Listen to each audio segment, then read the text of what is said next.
How did I arrive at HWC? In 1997, I guess. I got my master's and I went around dropping off resumes and came here. This was one of the first places I came, and Don Sanborn met me, talked to me, recognized me as being completely inexperienced, and took me upstairs to meet Pam Lattimore, who was in the Center for Distance Learning then. We talked, and she gave me a TV course to start with.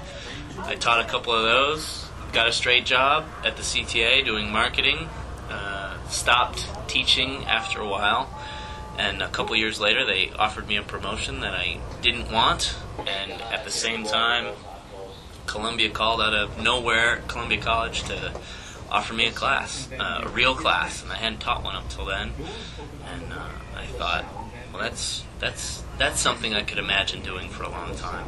So I took it and came back down here to see if there were any classes, and Paul Urbanek hired me as an adjunct. A couple years later, I got hired full-time, and been here ever since.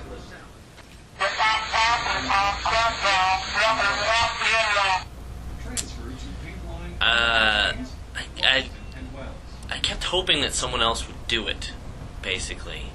I was getting really frustrated through my first 4 or 5 years here that there was no kind of centralized place for information about like what was due that week, and what events were happening and what questions people had, and I didn't know how to blog, and at that point the tools weren't really available, so I just kind of kept hoping that someone else would do it, and over the course of 4 or 5 years, I guess, because I was originally thinking in terms of a website or something like that, and then eventually I got familiar enough with blogging tools and thought, well, it's awful easy, it's awful free, I really should know how to do this.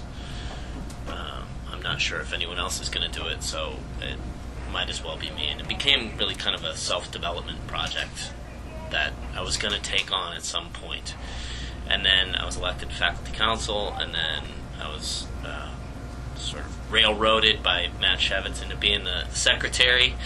And once that happened, that was sort of the catalyst. I thought, well, now I have some reason to do it, because it would be good to have a centralized place for minutes and all the rest.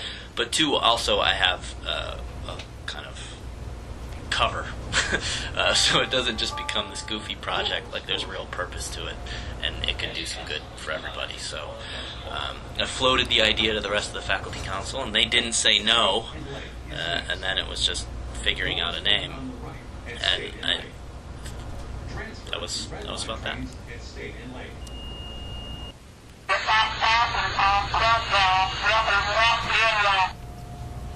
Oh, where did the name came from? Well, I was kicking around a bunch of different ideas, and while I was trying to figure out a name, I was going through my initial surveys with my students, and the discussion boards where they were introducing themselves, and I noticed that student after student was saying, I hope you like it at the Herald as much as I do, or I hope you like it at Herald.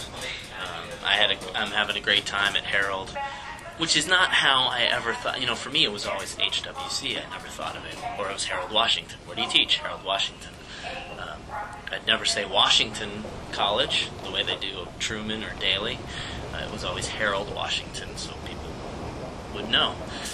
But the students were all calling it Herald, and which still amuses me in a way. So I thought, I can call it the Herald Lounge. I bet nobody else has that name. And that was that.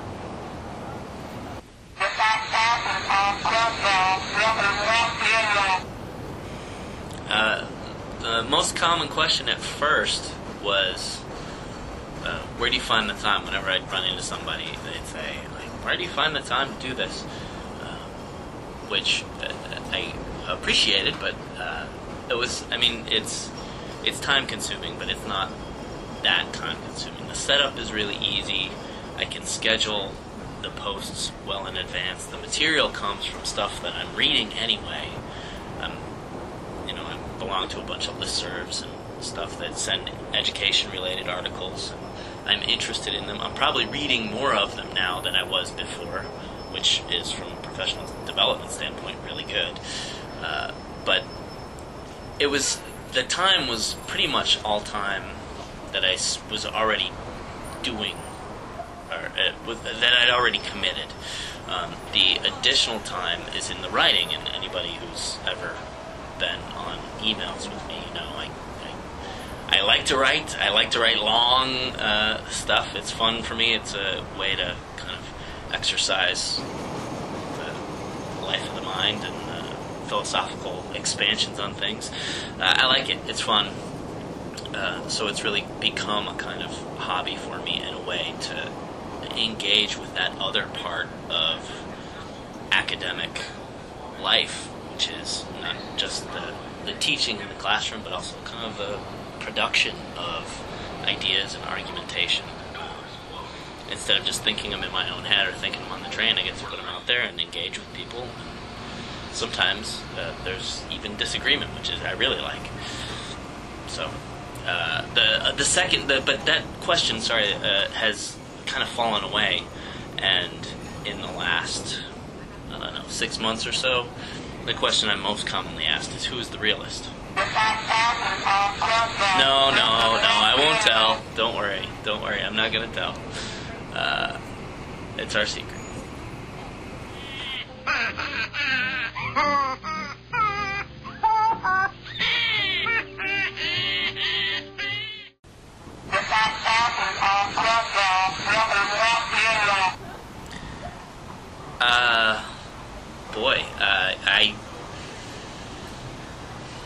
I don't know. I don't know how to assess it. I never really set any goals in terms of readership or anything. I guess I just wanted it to be useful. If I didn't think it were useful to me and to other faculty, I wouldn't keep doing it. It seemed, from the feedback I've gotten from people, it seems like it's been a good thing, and it's been a useful thing. I have personally been most pleased by it's been gradual, but still, development of more voices on the site.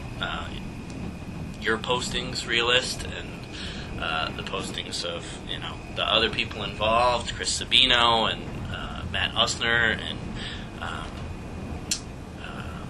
Carrie Nepstead, and all the regular commenters. I've been really pleased to see that it's becoming kind of a conversational space. I hope it gradually becomes less and less my thing and more a group collaborative thing.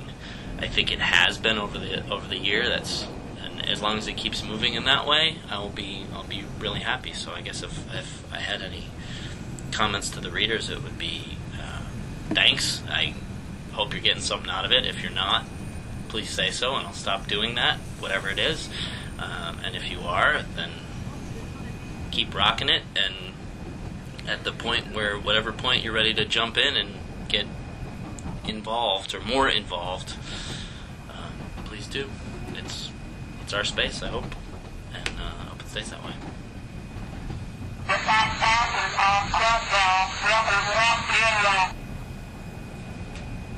Well, thanks for having me, Realist. I appreciate it, and I appreciate all your work this week. Keep it up.